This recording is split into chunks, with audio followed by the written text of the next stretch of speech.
Vamos iniciar com a leitura do Evangelho de Mateus, no capítulo 6. Mateus, capítulo 6, a partir do versículo 5.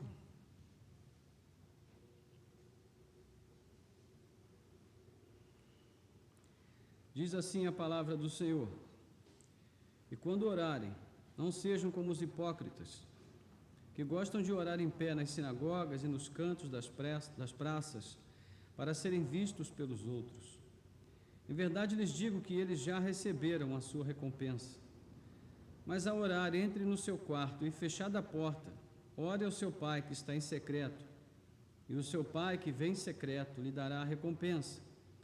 E orando, não usem vãs repetições como os gentios, porque eles pensam que por muito falar serão ouvidos. Não sejam, portanto, como eles, porque o Pai de vocês sabe o que vocês precisam antes mesmo de lhe pedirem. Portanto, orem assim: Pai nosso que estás nos céus, santificado seja o teu nome. Venha o teu reino, seja feita a tua vontade, assim na terra como no céu. O pão nosso de cada dia nos dá hoje, e perdoa-nos as nossas dívidas, assim como nós também perdoamos aos nossos devedores. E não nos deixes cair em tentação, mas livra-nos do mal, pois teu é o reino, o poder e a glória para sempre. Amém. Porque se perdoarem aos outros as ofensas deles, também o Pai de vocês que está no céu perdoará vocês. Se, porém, não perdoarem aos outros as ofensas deles, também o Pai de vocês não perdoará as ofensas de vocês. Amém.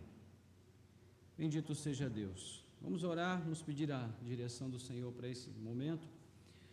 Nosso Deus e Pai, graças te damos pela tua bondade, pelo teu amor, pela tua misericórdia, que tem nos assistido ao longo desse dia, Senhor, em cada minuto, em cada instante, em cada segundo desse dia. A tua graça tem sido conosco, o teu amor tem cooperado conosco e nós temos podido sentir, Senhor, o teu cuidado sobre nós, ó Deus, a cada instante. Obrigado pelos livramentos, pela provisão, pelo sustento e a bondade do Senhor que nos permitiu agora também nos chegarmos à tua casa nas horas da noite para juntos buscarmos a tua presença bendita, Senhor. Ó Deus, fala conosco nessa noite, vem nos inspirar, vem nos dirigir, conduz, ó Deus, as nossas mentes e corações no caminho da oração, leva-nos a orar conforme a tua vontade. Que o Espírito Santo venha, Senhor, aqui também interceder por nós com gemidos inexprimíveis, que Ele possa conduzir as nossas orações à tua presença, ó Deus, para que nós possamos ser ouvidos e atendidos no teu trono de glória. Ó Senhor, ajuda-nos para que nós possamos fazer o melhor para ti nessa noite. Recebe o nosso culto, recebe, ó Deus, todo o fruto desse ajuntamento solene na tua presença nessa noite. Nós te pedimos e te agradecemos, entregando a direção desse tempo nas tuas mãos, em nome de Jesus. Amém. Amém. Louvado seja Deus. Bendito seja o santo nome do Senhor. Nós vamos cantar louvores a Deus, vamos oferecer ao Senhor também canções de louvor ao seu nome.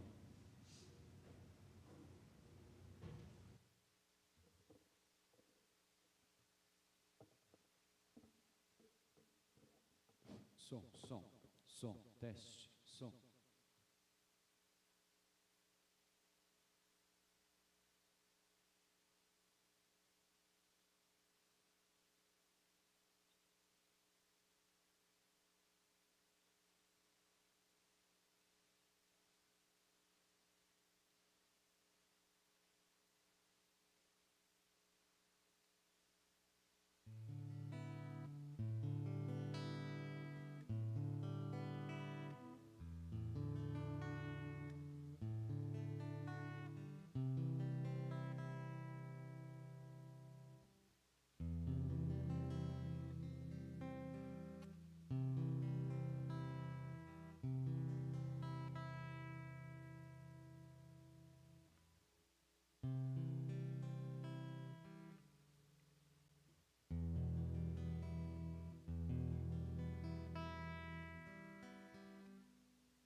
Glória a Deus. Vamos cantar louvores ao Senhor.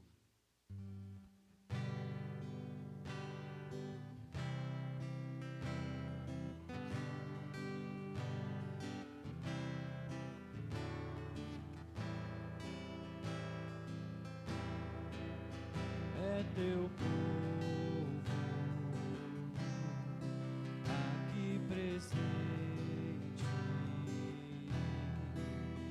todos numa só voz declarando que só tu és grande,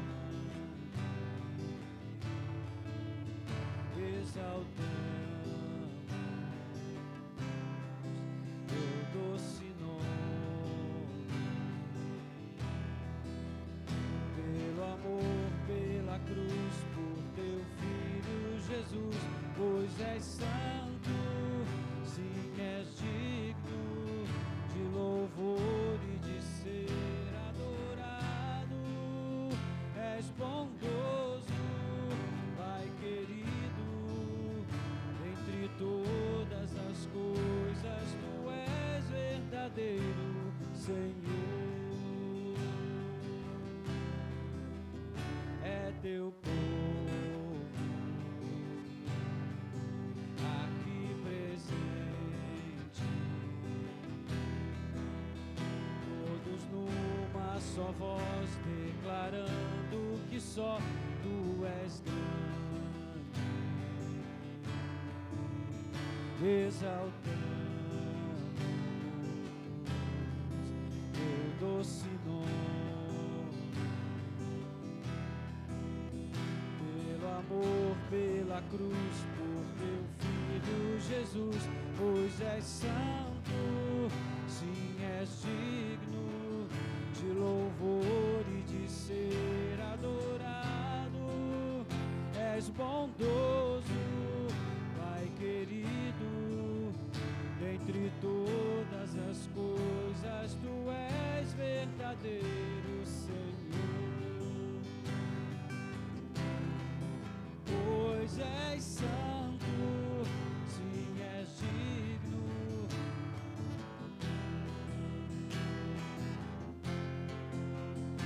és bondoso, Pai querido, entre todas as coisas tu és verdadeiro, Senhor.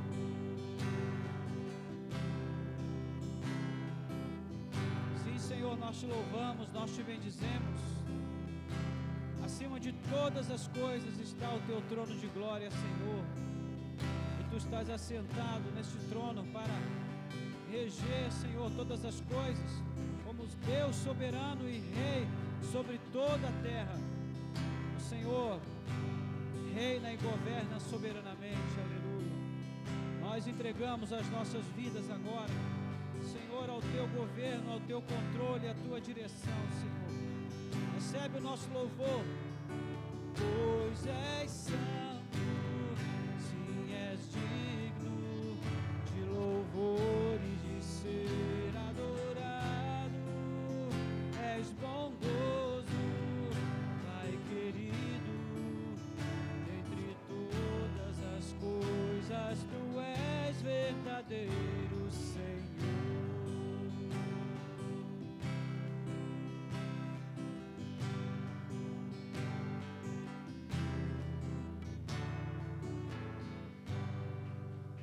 Glória a Deus. Exaltado seja o nome do Senhor. Glória a Deus. Aleluia.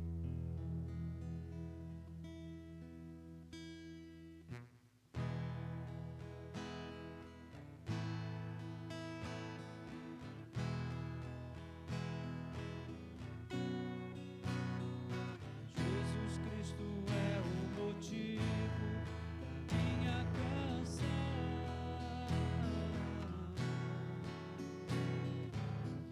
Outra razão eu não tenho para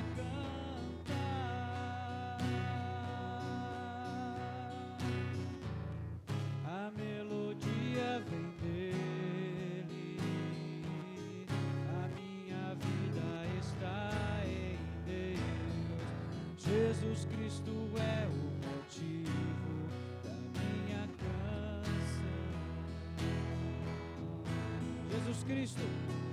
Jesus Cristo é o motivo da minha canção.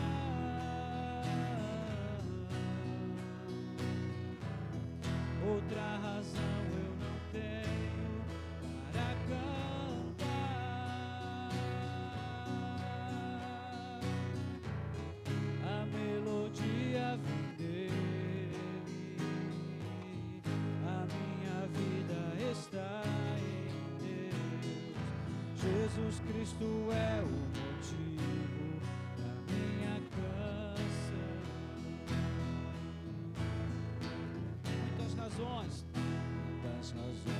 para viver, muitas razões para morrer, muitas razões para dar amor. Nem sempre se sabe os porquês. A vida passa com rapidez. Cada momento aproveitarei para dar minhas canções, oferecer minhas orações, entregar minha vida inteira a quem tudo me dá, para dar minhas canções, oferecer minhas orações, entregar minha vida inteira a quem tudo me dá. Jesus Cristo é o motivo da minha canção.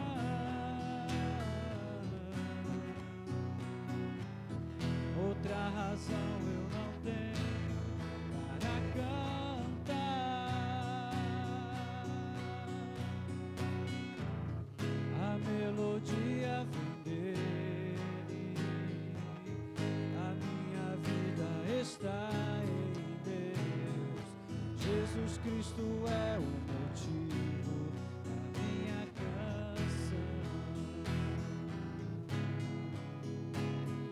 Jesus Cristo é o motivo da minha canção. Jesus Cristo é o motivo da minha canção.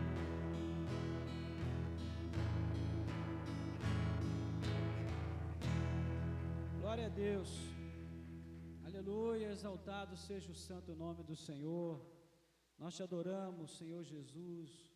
Nós te exaltamos, nós te bendizemos. Aleluia. Glória a Deus. Glória a ti, Senhor Jesus. Glória a Deus. Glória a ti, Senhor.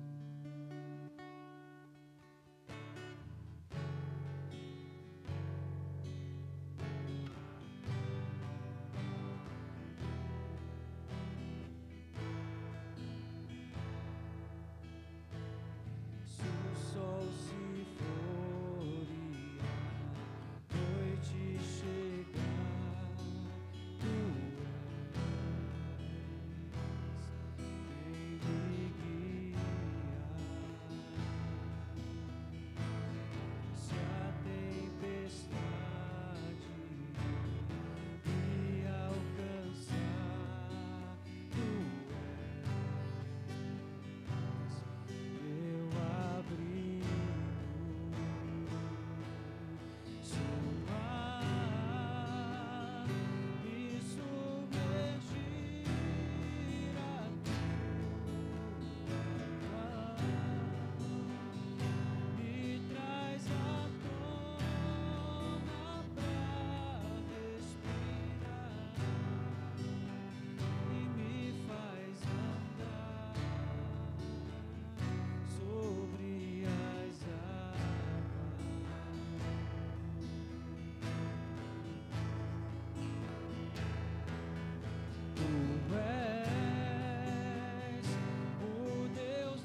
Adore ao Senhor, aleluia. Ofereça uma expressão de adoração ao louvor, Senhor, uma frase. Diga a Ele alguma coisa que possa expressar o mais sincero louvor do seu coração ao seu nome nessa noite. Ele está presente aqui em nosso meio para recolher também a nossa expressão de louvor, aleluia. Nós temos liberdade no Espírito para exaltar o nome do Senhor, para dizer a Ele: Senhor, só Tu és digno, só Tu és digno de receber toda a honra, toda a glória, todo o louvor, Senhor. Ó Deus, recebe a nossa adoração, recebe, Senhor, o fruto de lábios que confessam o Teu nome, ó Deus. Tu és o motivo da nossa canção, Senhor. Tu és a razão do nosso cântico, Tu és a motivação, ó Deus, porque Tu nos dás a força da vida, ó Deus, a força dos pulmões que nós temos para cantar. Tudo vem do Senhor, tudo vem das Tuas mãos. O fôlego de vida que temos procede de Ti, Senhor. Aleluia, bendito seja o Teu nome. A fé que nós temos para nos dirigirmos a Ti em oração vem de Ti para nós. Ó Senhor, nada temos de nós mesmos, tudo procede de Ti, Senhor. Tu és o provedor de toda a vida, de todo o dom, de todo o bem que chega até nós. Exaltado seja o Teu nome, bendito seja Deus. Nós Te adoramos, nós Te bendizemos. Recebe o nosso louvor, Senhor, recebe a nossa adoração em nome de Jesus. Amém. Glória a Deus.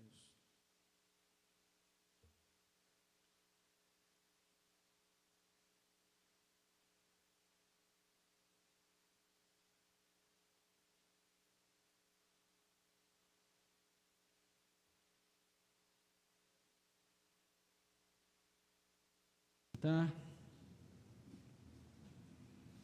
Nós também agora gostaríamos de ter um momento de oração intercessória pelas necessidades que nós temos para apresentar diante do Senhor nessa noite. Então, você que está aqui conosco, ou você que está em casa, se você tem um motivo de oração especial, apenas mencione esse motivo diante do Senhor. Ninguém precisa ouvir, só o Senhor aqui precisa ouvir nesse momento a sua petição, a sua necessidade, e nós vamos interceder por você, vamos orar por você, também pedindo a Deus que possa estender a sua mão sobre a sua vida, concedendo graça e resposta também à sua necessidade. Glória a Deus. Vamos orar. Santo Deus e Pai, em nome de Jesus, neste momento nós também queremos interceder, Pai, por essas necessidades que agora estão sendo apresentadas diante de Ti, Senhor. Ó Senhor, Tu que enviastes o Teu Filho ao mundo, Senhor, para se identificar conosco. Tu que mandastes que Ele viesse, Senhor, a este mundo para cumprir o Teu propósito eterno. Ó Deus, e neste plano glorioso do Pai, do Filho e do Espírito, Cristo veio a este mundo para viver as nossas aflições, as nossas angústias. E vivendo aqui, Senhor, as nossas dores, experimentando tudo aquilo que nos aflige e muito mais, Ele também se tornou suficientemente capaz de interceder por nós, de nos representar, ó Deus, na Tua presença bendita, pois Ele sabe, Senhor, de tudo que passamos, Ele conhece cada uma das nossas aflições. Ele sabe o que é enfermar, Ele sabe o que é doer, Ele sabe o que é sofrer, sabe o que é ser traído pelos amigos, pelas pessoas que ama.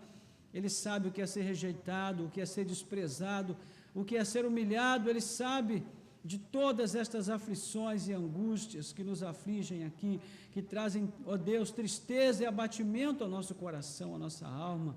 Ele conhece todas essas coisas. Portanto, Senhor, é em nome dEle que nós Te suplicamos. Estende as Tuas mãos nessa noite, Senhor, para curar, para restaurar, para renovar, para fortalecer, para revigorar a fé, Senhor, a esperança, o amor por Ti, Senhor, o amor pela Tua casa, pela Tua obra, o amor pela Tua palavra, o amor pela oração, o amor, Senhor, pela oportunidade, Senhor, preciosa de ajuntarmos-nos, ó Deus, diante de Ti, Pai, ainda que com algum distanciamento, mas ainda assim, ó Deus, num só espírito, num coração, em uma alma, Senhor, unidos nesta comunhão para te buscar, para te adorar. Renova, Senhor, no coração de cada um dos teus filhos também esse desejo, esse prazer, esse deleite de estar em tua presença bendita, Senhor. Ó Senhor, vem curar as doenças, as feridas. Ó Pai, nós sabemos que com apenas uma palavra o Senhor tem o poder, ó Deus, de rechaçar todo o mal dos nossos corpos. Então nós te pedimos, ó Senhor, vem nos curar nessa noite, Senhor. Vem estender a tua mão e repreender toda doença neste lugar. Em nome de Jesus nós te pedimos, visita os teus filhos que estão conosco. Vá, Senhor, agora em cada lar, com o teu toque de poder sobre esta vida do meu irmão, da minha irmã. Opera, Senhor, a tua cura. Oferece, Senhor, a restauração nessa noite pela tua graça. Ó Senhor, nós oramos para que o Senhor também venha atender às demais necessidades, ó Deus, que já foram colocadas diante de Ti, Senhor. Ó Deus, os problemas familiares, as dificuldades nos relacionamentos familiares, nós te pedimos em nome de Jesus, que o Senhor possa repreender, ó Pai, todo o espírito maligno que porventura esteja trabalhando contra, Senhor, a família, contra o casamento, contra a união conjugal, que o Senhor jogue por terra toda a fortaleza do inimigo e traga, Senhor, também libertação à vida relacional, Senhor, na família.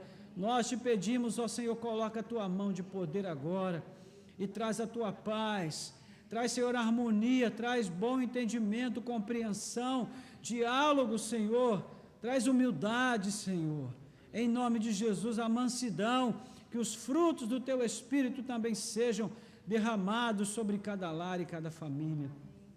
Ó Senhor, nós oramos por aqueles impossíveis que estão sendo postos agora diante de Ti, Pai amado. Coisas que só o Senhor pode mudar, quadros que só o Senhor pode reverter. Nós te pedimos, ó Deus, que o Senhor possa abrir as portas para que esta necessidade legítima, real do teu filho e da tua filha possa ser atendida também pelo Senhor.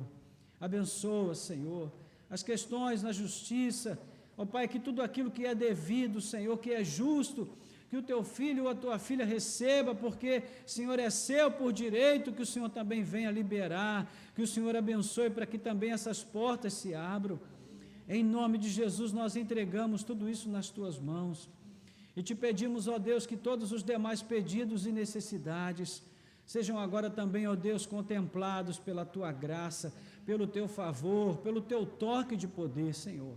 Nós te pedimos e entregamos cada uma destas necessidades nas tuas mãos e oramos agradecidos em nome de Jesus. Amém. Amém. Louvado seja Deus. Bendito seja o nome do Senhor. Muito bem, nós vamos agora ter aquele momento especial para nós, quando nós vamos meditar na palavra do Senhor. 1 Pedro,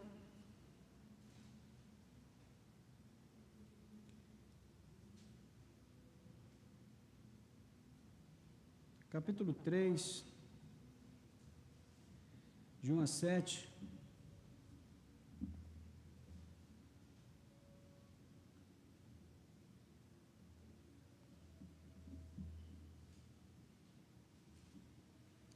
Primeira Pedro,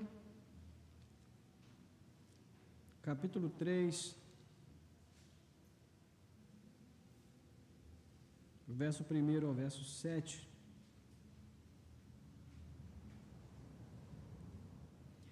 Diz assim a palavra do Senhor: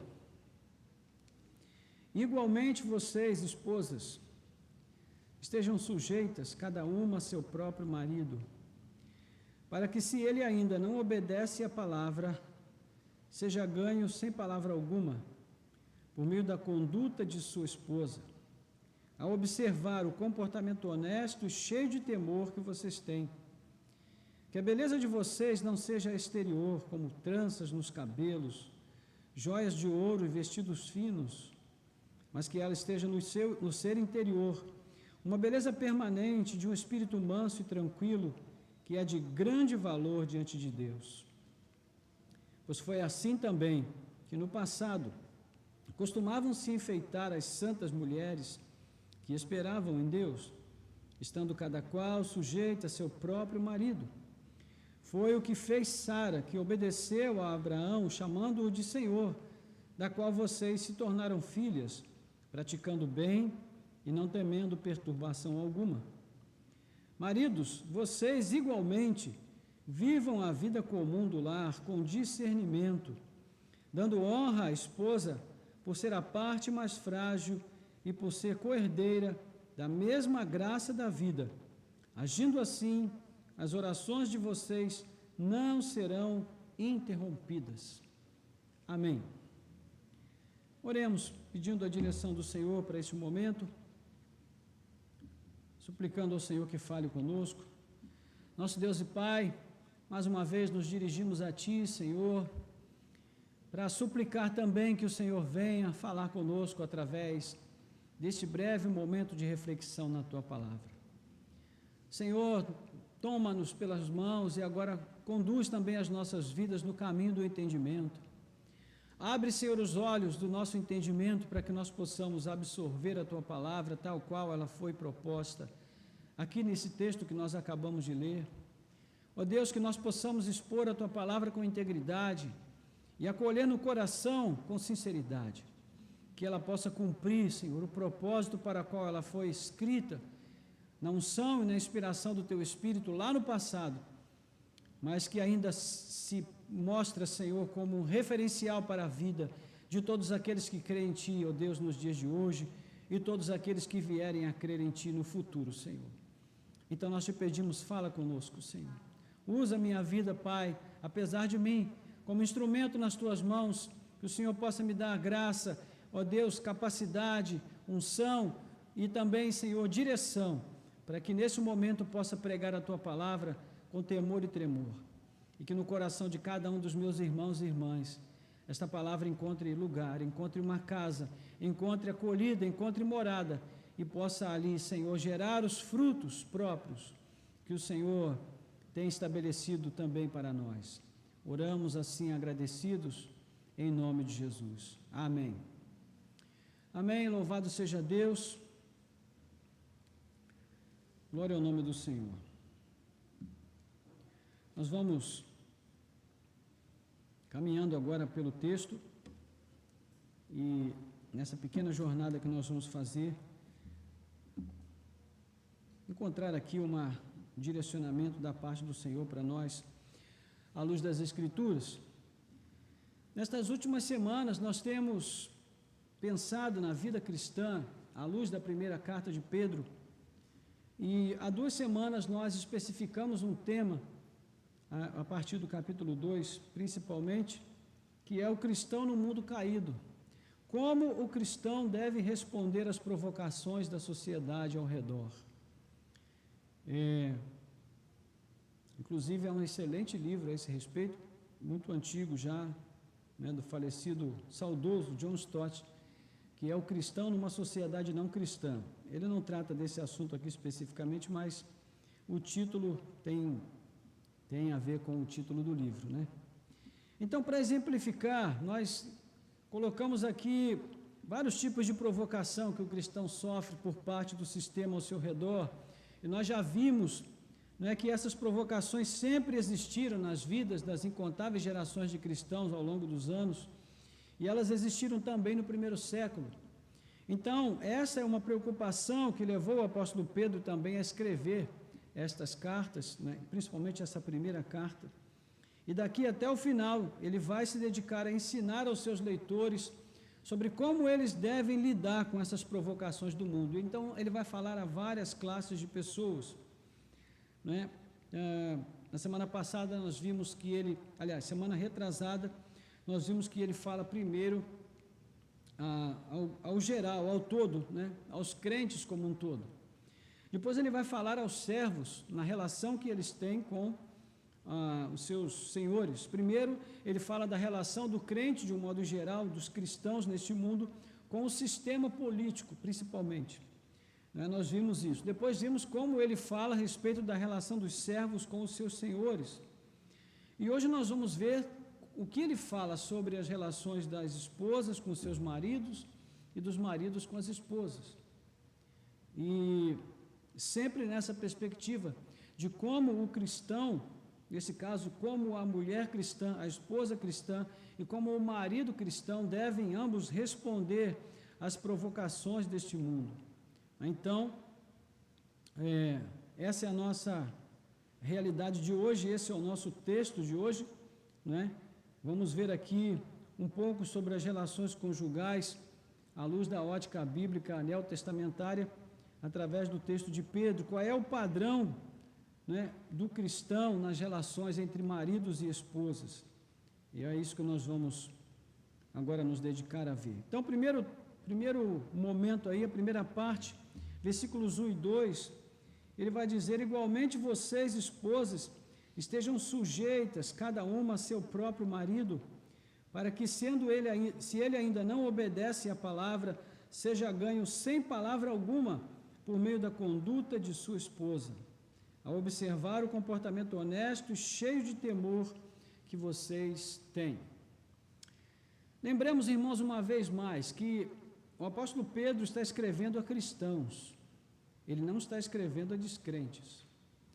E nesse ponto da carta, ele começa falando especificamente às esposas cristãs, ou seja, aquelas mulheres que entregaram as suas vidas a Cristo e nasceram de novo. É a essas mulheres que ele está falando.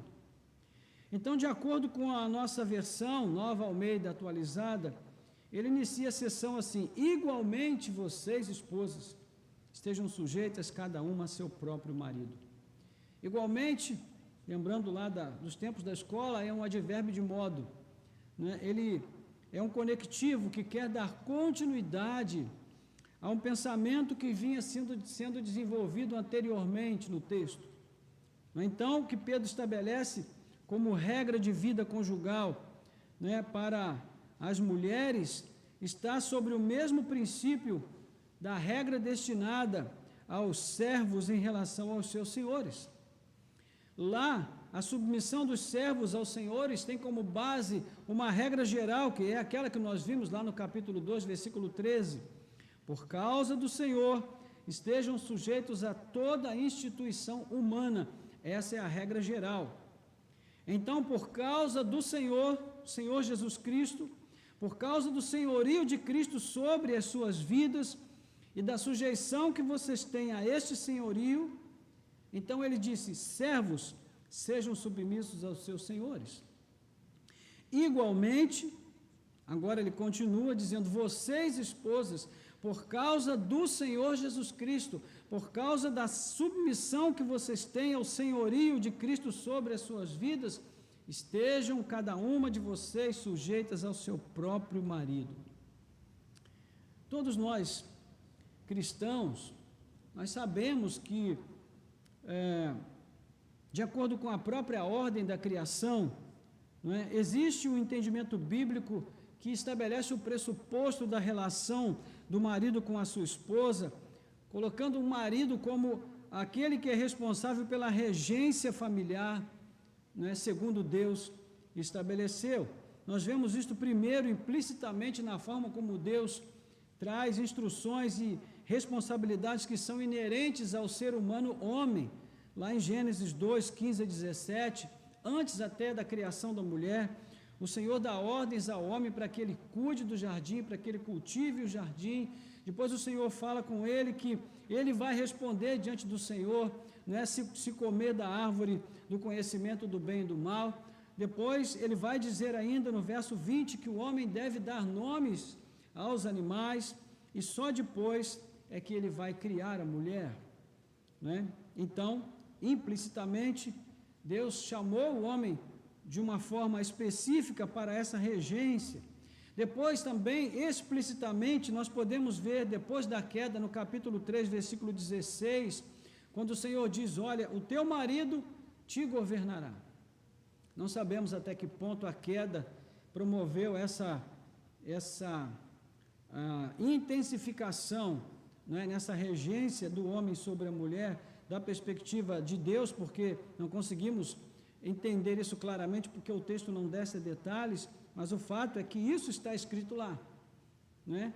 Assim também, existe o testemunho dos apóstolos, especialmente o apóstolo Paulo, na primeira carta aos Coríntios, no capítulo 11, versículo 3, ele diz, né, que ele faz questão de frisar que a mulher deve honrar o seu marido, né, que a mulher é a glória do homem, assim como o homem é a glória de Cristo, porque a mulher foi criada do homem e não o homem da mulher. Efésios 5:22, ele também fala que a mulher deve ser sujeita ao marido, e Colossenses 3:18 da mesma forma. No entanto, parece que na medida em que a revelação alcança o seu auge, não é, justamente na nova aliança, existe um pressuposto maior que deve conduzir a esposa a essa submissão ao seu marido.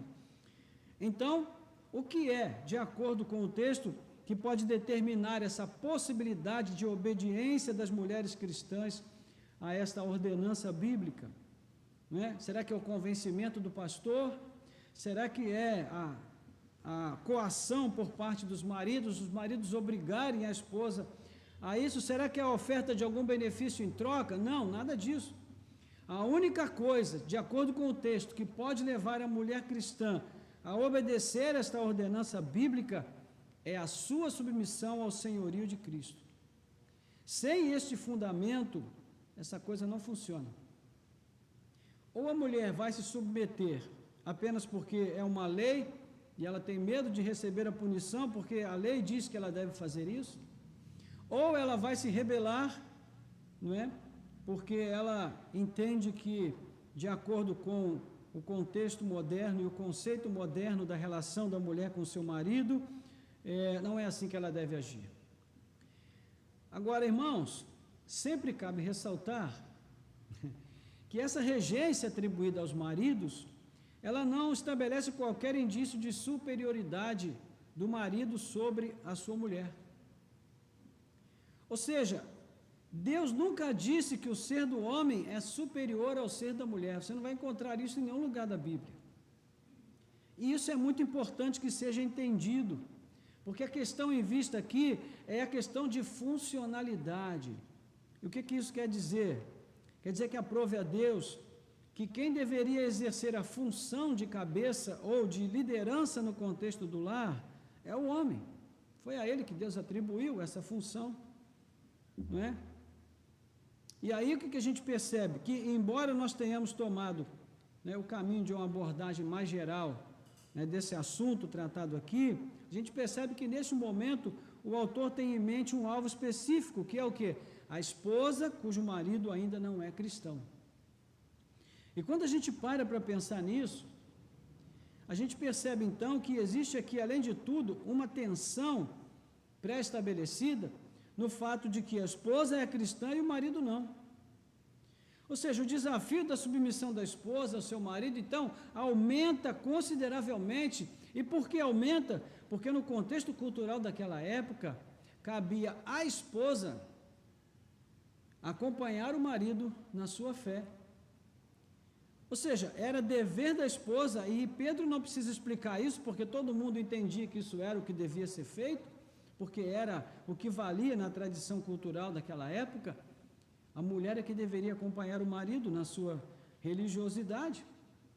Ou seja, então, de acordo com a regra, mesmo que a esposa fosse cristã e o marido fosse praticante de um culto pagão, ainda assim era dever da mulher, de acordo com a cultura da época, acompanhar o seu marido. Então veja como o Pedro aqui, ele está rompendo já com uma tradição cultural, a fim de que a palavra de Deus se cumpra na vida desse marido e ele possa realmente se voltar para Deus, e ele estabelece um critério para isso. Como é que ela deveria lidar então com essa provocação do sistema? Como é que a mulher cristã deve lidar com esse marido não cristão? Bom, ele afirma que deveria ser por meio do bom testemunho doméstico. Então, ele aplica aqui de modo particular um conceito que ele já havia utilizado lá atrás, de modo geral, quando ele mostra que a transformação dos descrentes acontece por meio da observação da vida daqueles que creem. Ele vai dizer lá no capítulo 2, versículo 12, tendo conduta exemplar no meio dos gentios, para que, quando eles os acusarem de malfeitores, observando as vossas obras, as obras que vocês praticam, glorifiquem a Deus no dia da visitação. Ou seja, como é que um cristão, em primeiro lugar, consegue levar uma pessoa a Cristo, uma pessoa que ainda não é cristã? Em primeiro lugar, por meio do seu testemunho. E a mesma coisa se aplica à vida da esposa cujo marido não é cristão. Então, a pregação da esposa ao marido, ela deveria começar pela sua conduta submissa a ele, né? Por amor, sujeição e temor a Cristo acima de tudo. Então, ele vai dizer aí, no verso 1, versículo, segunda parte, no capítulo 2, não é? Se ele ainda não obedece a palavra, seja ganho sem palavra alguma, por meio da conduta de sua esposa, ao observar o comportamento honesto e cheio de temor que vocês têm. Então, irmãos, como é que a esposa crente deve lidar com o marido não crente? Basicamente, sendo ela uma cristã de verdade. Isto é fácil? Não é fácil. É por essa razão que o padrão a ser imitado é Cristo, porque aqui vale igualmente para as esposas o que valia para os servos. Como Pedro disse a eles, também Cristo sofreu em lugar de vocês, deixando o exemplo, capítulo 2, versículo 21. Mas, pastor, será que isso só vale para as esposas? E os maridos? Espere um pouco aí, nós vamos chegar lá. Né? Então, com a progressão do texto, nós vamos chegar lá daqui a pouco. Em segundo lugar, Pedro vai falar sobre as verdadeiras joias que uma mulher tem. Ou seja, quais são as joias mais preciosas de uma mulher? E ele vai falar isso daí nos versos 3 a 4. Ele diz assim: mas que, no versículo 3, que a beleza de vocês não seja exterior, como tranças nos cabelos, joias de ouro e vestidos finos, mas que ela esteja no seu interior, uma beleza permanente de um espírito manso e tranquilo, que é de grande valor diante de Deus. Então, se alguma mulher fez tranças antes de sair de casa, não precisa desfazer, porque nós vamos explicar, né, como é que se aplica esse texto aqui também nesse particular. Agora Pedro convida as esposas a uma reflexão, e o tema qual é? Onde é que está a verdadeira beleza feminina? O que faz de uma mulher realmente bela, né? E qual é o padrão secular? Então, a gente vai ver isso aqui. A questão, irmãos, é que desde que o mundo é mundo, o padrão secular, padrão do mundão ao nosso redor, né, sempre assim, sempre foi assim, determina que a beleza feminina, ela está relacionada ao vestuário, aos cosméticos, às joias e aos penteados. Quem pensa que essas coisas são coisas de agora, recentes, basta você observar aquelas pinturas do Antigo Egito, você vai ver, né? Aquelas egípcias com cílios enormes, né? Não sei, vai ver, foram elas que inventaram o cílio postiço, né? E toda aquela coisa da pintura, elas gostavam muito de pinturas e joias e adornos e enfeites. A Bíblia, na verdade, irmãos, não condena nada disso de per si, ou seja, as coisas por si não são condenadas pela Bíblia. Lá no início da Escritura, nós vamos ver no livro de Gênesis, quando Abraão manda o seu servo buscar uma noiva para Isaque, qual é a primeira coisa que o servo faz quando ele encontra Rebeca? Ele entrega para ela colares de ouro, pulseiras. Ou seja, diz para ela: Rebeca, se enfeita aí porque o rapaz lá é exigente, então você não pode chegar de qualquer maneira, não. Lá no meio da Bíblia, no livro de Cânticos dos Cânticos, nós vamos encontrar ali um noivo e uma noiva que estão o tempo todo inquietos, envolvidos com a preocupação de encantar um ao outro, de conquistar um ao outro, através de joias e perfumes. E nós vamos ver isso ali o tempo todo, não é? Lá no final da Bíblia, a igreja de Cristo é descrita como uma noiva que se enfeitou para se encontrar com o seu noivo. Apocalipse 19, verso 7. Ainda que seja um texto alegórico, evidentemente, né, para falar a respeito da igreja que se preparou ou que foi preparada para encontrar o noivo, ainda assim usa como referencial os enfeites de uma mulher. Ou seja, então a Bíblia não condena essas coisas, né, por si. A questão de Pedro aqui, irmãos, é a substituição de valores morais e éticos que devem ser característicos de cada cristão, não apenas da mulher cristã, mas aqui ele fala as esposas, não é? Ou seja, a substituição dessas coisas por coisas, desses dons e dessas características, desses valores, não é? Por coisas materiais, como essas descritas por ele aqui, que pretendem falsificar a beleza. Né? Ou seja, apresentar uma imagem irreal em lugar daquilo que é real realmente, verdadeiramente, né? Que é belo, que que chama atenção. Mas chama atenção de quem?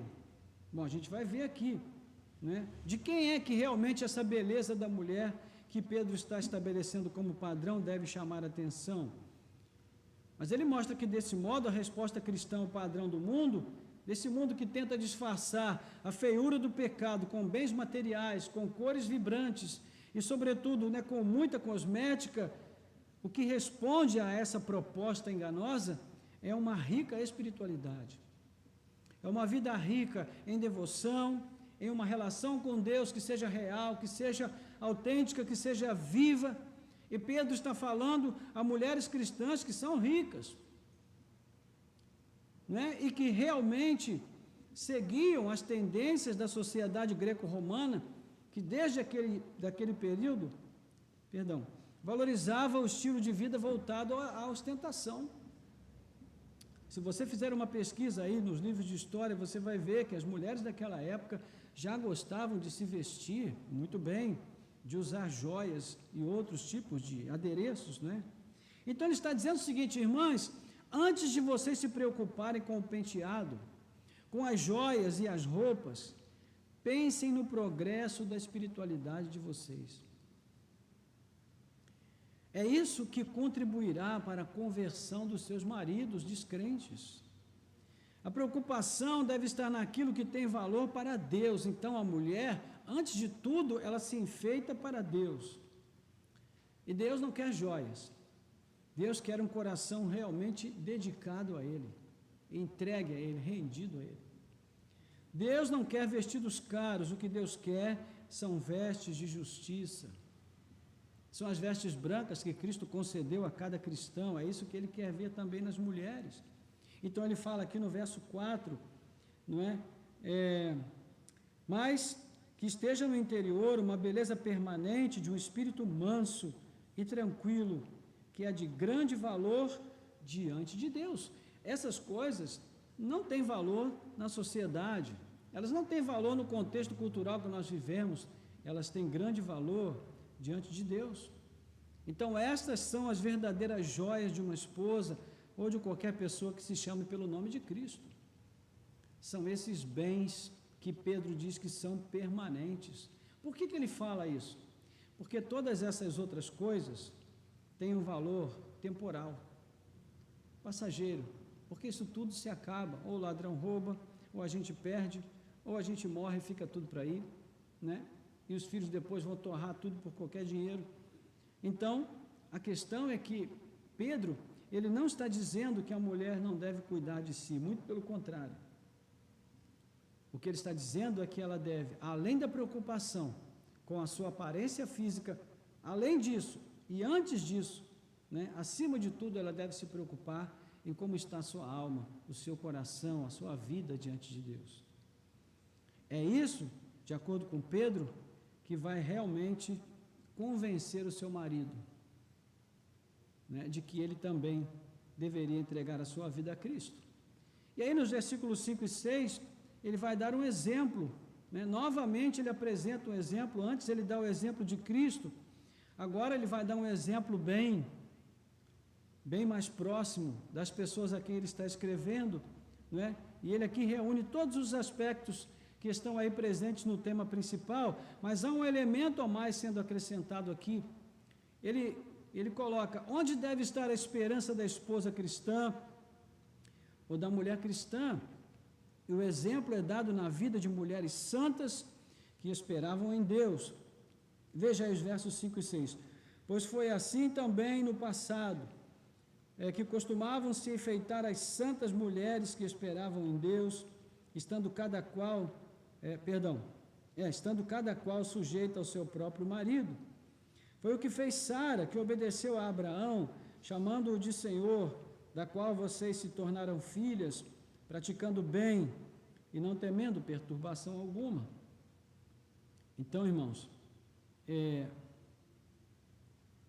nós temos aqui um ícone bíblico sendo citado, né? Sara, uma mulher que aprendeu a esperar somente em Deus, ao custo de muita paciência, de muita resiliência, de muitas lágrimas, que acalentou no seu coração uma esperança viva, mas que pagou um preço alto por isso, e foi ver o cumprimento desse propósito de Deus na sua vida já no final da sua carreira neste mundo. Ela que se referia a Abraão como seu Senhor, Gênesis 18, 12. Está vendo aí, minha esposa? Olha aí. Brincadeira, vou explicar. Então, assim como Paulo afirma que todos os que estão em Cristo são filhos de Abraão, não é? Então, Pedro agora afirma que todas as esposas, as mulheres, são filhas de Sara, desde que pratiquem o bem e não se entreguem ao medo. É o que ele diz aí no verso 5, né? Então, é claro que a ideia presente aqui é de que as filhas de Sara devem seguir o seu exemplo.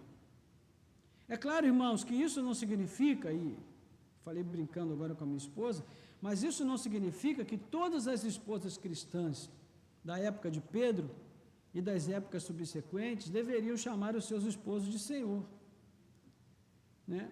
Seria até motivo de riso por parte de quem ouvisse. O exemplo de Sara, ele só vale até o limite do costume. Então, esse era o costume de todas as mulheres do Oriente nos dias de Abraão, chamar o seu marido de Senhor. E Sara fazia parte de um contexto cultural. Mas, na cultura do primeiro século, não era assim, e muito menos depois. Então, Pedro não está dizendo aqui que a mulher cristã, que a esposa cristã, deve chamar o seu marido de Senhor, mas ele está usando o exemplo de Sara para mostrar que a esposa deve seguir esse exemplo e lidar com o seu marido a partir do respeito e da consideração que ele merece ter da parte dela. Essa é a questão. Ok? Então, Pedro agora vai falar com os maridos. Versículo 7, ele diz: maridos, vocês igualmente vivam a vida comum do lar com discernimento, dando honra à esposa por ser a parte mais frágil e por ser coerdeira da mesma graça da vida, agindo assim as orações de vocês não serão interrompidas. E aí as esposas olham para esse texto curtinho aqui dos maridos e falam: para nós foi um monte de versículo, para eles é só um versículo, mas eu vou mostrar para você que tamanho não é documento aqui não, né?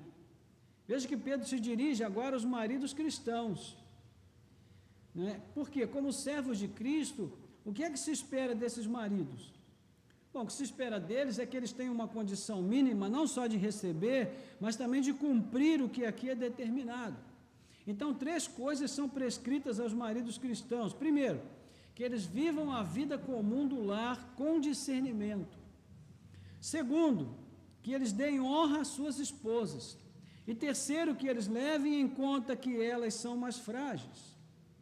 Então, veja que tudo que valeu para os servos e também para as esposas, vale para os maridos, porque Pedro inicia a fala aos maridos com o mesmo advérbio de modo: maridos, vocês igualmente, ou seja, os maridos também são chamados a obedecer às instruções por causa de Cristo, por causa da sua sujeição ao senhorio de Cristo. Está tudo dentro do mesmo pressuposto, ok? Então a linguagem do texto não é muito fácil nesse ponto, especialmente nessa primeira prescrição, quando ele diz que os maridos devem viver a vida comum do lar com discernimento. Mas, pelo contexto, o autor fala da vida comum como do dia a dia, né? Aquela vida cotidiana. Afinal, é a vida cotidiana que mais exige discernimento, não é verdade? Geralmente, quando a gente sai com a família, vai passar férias em algum lugar, ou vamos comemorar uma data especial, geralmente nesse momento a gente deixa as rusgas de lado e põe aquele sorriso no rosto e vamos celebrar. Mas a questão é o dia a dia, não é? É o dia a dia que exige da gente o discernimento. Em outras palavras, Pedro está dizendo, sejam sábios, procurem agir com discernimento, não é? Então, o sentido aqui de sabedoria é o sentido espiritual, é aquela sabedoria que a Bíblia aprova. O que significa isso? Vivam pelo amor, o mesmo amor que Cristo demonstrou por todos nós. Esse é o sentido mais objetivo da sabedoria do ponto de vista bíblico. Então, a ordenança que ele traz, irmãos, em segundo lugar, é de tratar as esposas com honra, ou dar à esposa, não é? Aqui, conforme o mesmo fluxo de ideia das instruções relacionadas ao rei, dar a elas a dignidade que lhes é devida. Ele usa a mesma palavra quando diz, tratem a todos com honra, honrem ao rei, capítulo 2, versículo 17, primeira parte e última parte do versículo. Então, tem o sentido de dignidade, de considerar alguma coisa ou pessoa digna, não é? Atribuindo valor a ela. Então, dar honra à esposa é considerar o valor da esposa. Uma atitude de respeito à pessoa que ela é em si mesma. Então, veja se não é equivalente exatamente aquilo que se prescreve para as esposas em relação aos maridos, no exemplo de Sara, ou seja, tratem seus maridos com respeito. É o mesmo que ele está dizendo para a esposa, para o marido. Tratem as suas esposas com honra, com dignidade. E por fim ele vai falar sobre considerar as esposas como a parte mais frágil, não é? De acordo com o texto, o sentido aqui deve ser literal, porque a constituição física das mulheres é notoriamente mais frágil do que a dos homens.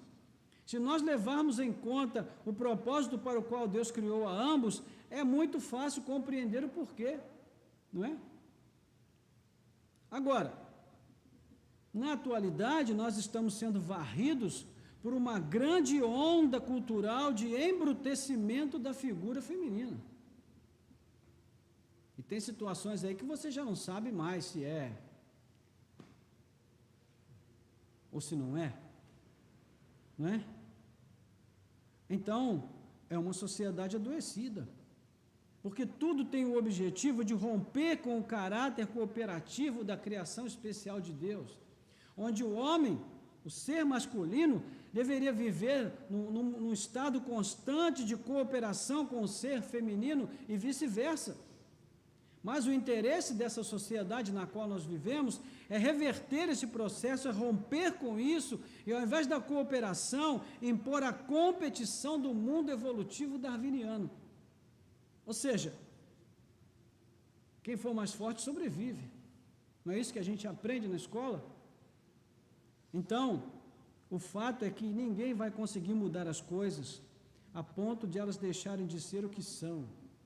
Um homem sempre será um homem, e uma mulher sempre será uma mulher, né? Vocês podem trocar até de cabeça, mas isso não vai mudar nada.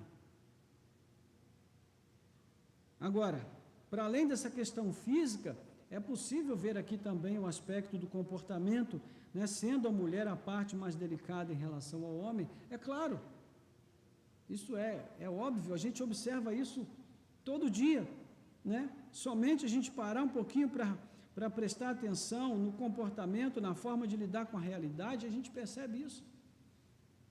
Se você ficar atento, observando a forma como uma mulher desempenha uma tarefa e como o homem desempenha a mesma tarefa, você vai ver que são duas criaturas totalmente diferentes e específicas, e a mulher tem toda uma forma específica, eu diria até especial, de lidar com as coisas. Agora, será que isso desmerece o ser do homem? Não. Isso só mostra que cada um deles recebeu uma função diferente dentro da ordem da criação. Então aqui, irmãos, a questão não é essa questão pequena, mesquinha, medíocre, de quem é maior, de quem é menor. Não é isso que a Bíblia estabelece. O que ela estabelece é qual é a função de cada um. E eu pergunto para você agora, vendo todo esse tratamento que foi destinado aqui aos homens, eu pergunto para você, será que a função do homem é menos trabalhosa? Será que o que se determina para o homem é mais fácil de cumprir do que para a mulher? Não, não vejo isso. Agora, é muito significativa a forma como ele conclui essa parte da instrução aos maridos. E ele apresenta duas razões,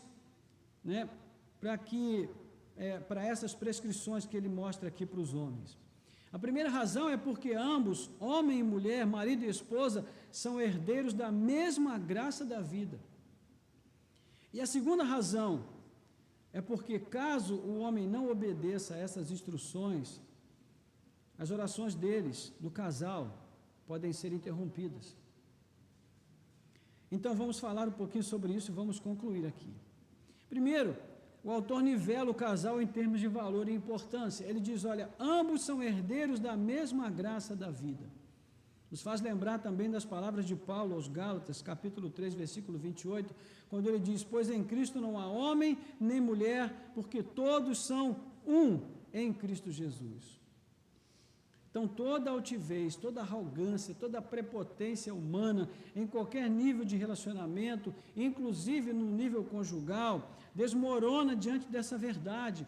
Mostra que todos nós dependemos da graça de Cristo para que nós possamos ter uma herança perene, que não seja extinta pelo tempo, porque, irmãos, qualquer coisa que nós possamos ter aqui perde o valor diante do juízo do tempo. Tudo vai passar. Então, marido e esposa, homem e mulher, ninguém é mais ou menos importante. A questão não é maior e nem menor, não aos olhos de Deus, e é isso que importa. Todos são herdeiros da mesma graça da vida. E segundo, Pedro mostra como a vida comum do lar pode afetar a prática devocional do casal, não é? E aqui nós temos um processo de retroalimentação. Quando o casal está realmente firmado em Cristo, quando o casal está ambos nutridos pela prática da comunhão, da oração, do estudo da palavra de Deus, o seu compromisso com Cristo vai tornar estável o seu compromisso de um para com o outro. Ou seja, a relação conjugal também será estabilizada.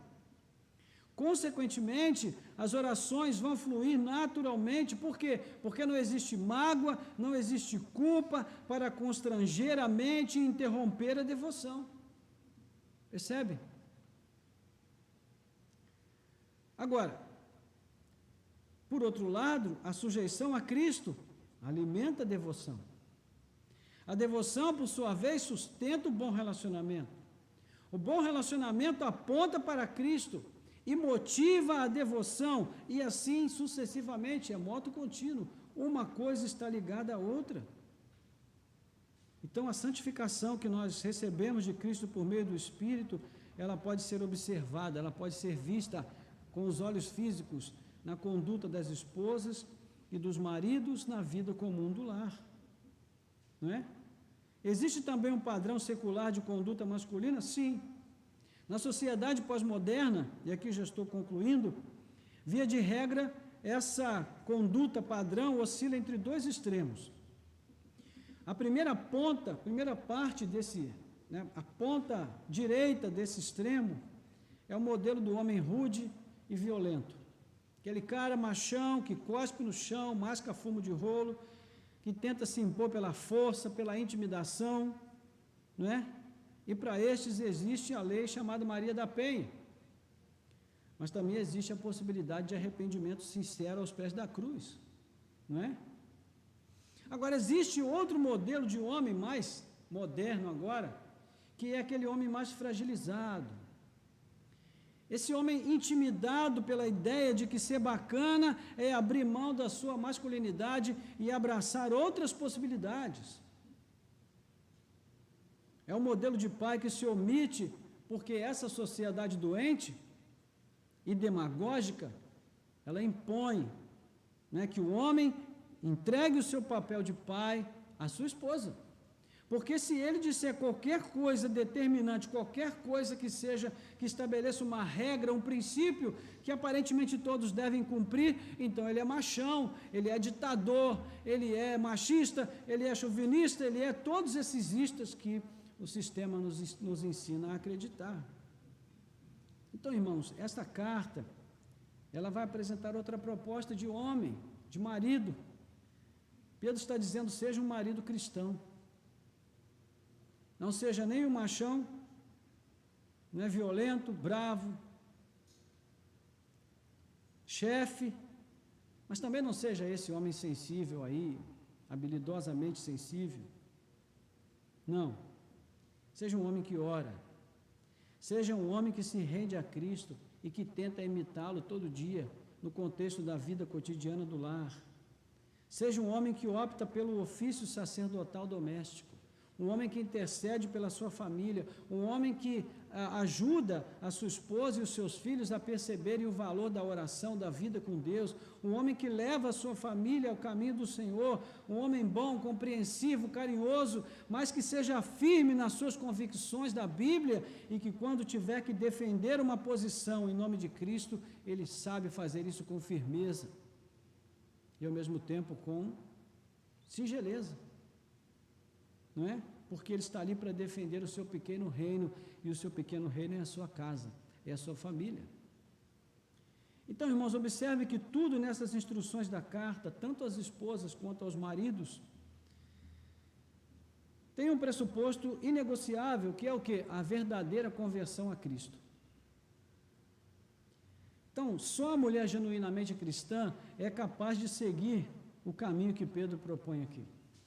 Igualmente, é verdadeiro dizer que só o marido realmente transformado é capaz de honrar esse compromisso que é estabelecido aqui. Né? E é fato que toda indisposição ou qualquer atitude contrária às instruções contidas nesse texto vão fazer da vida conjugal um caminho de grande sofrimento e amargura para ambas as partes. E o casal certamente perderá boa parte do tempo da vida tentando descobrir quem vai superar o outro numa competição que vai levar à ruína de ambos e também da própria família. Então, irmãos, a palavra de Deus hoje nos chama, mais uma vez, a esta reflexão, a esta ponderação. Para quem já é casado, né, e a maioria aqui já é, né, fica o conselho. Mais do que o conselho, fica a ordenança da palavra de Deus. O ensino, a instrução que nos cabe colocar em prática na vida cotidiana. Para aqueles que ainda não são casados e pretendem se casar um dia, fica também o conselho de perceberem as implicações da vida conjugal, de saber que talvez antes até de decidirem se casar, seria importante que os dois pensassem se realmente já entregaram a sua vida a Cristo de verdade, se já passaram por um processo de conversão real, e se não seria melhor investir nessa transformação real da parte de Cristo por meio do Espírito, antes até mesmo de decidirem se casar, porque, irmãos, não há contexto que exija mais veracidade da conversão e da transformação de alguém do que o casamento. E se nós não formos cristãos no nosso casamento, esse será justamente o lugar mais importante, né, para que isso pudesse acontecer. E se nós não somos cristãos nesse lugar, então não somos cristãos em nenhum lugar.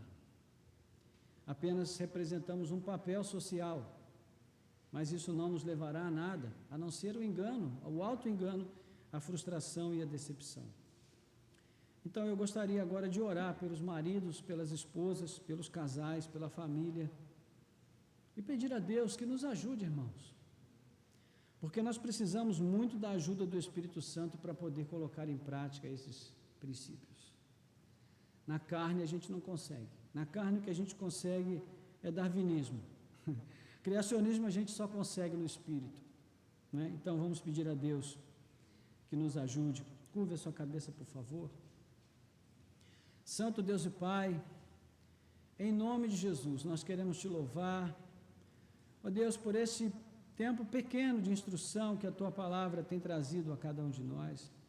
Obrigado pela vida do apóstolo Pedro, obrigado por ele ter, Senhor, se preocupado com a sua sociedade imediata, a ponto de trazer essas instruções.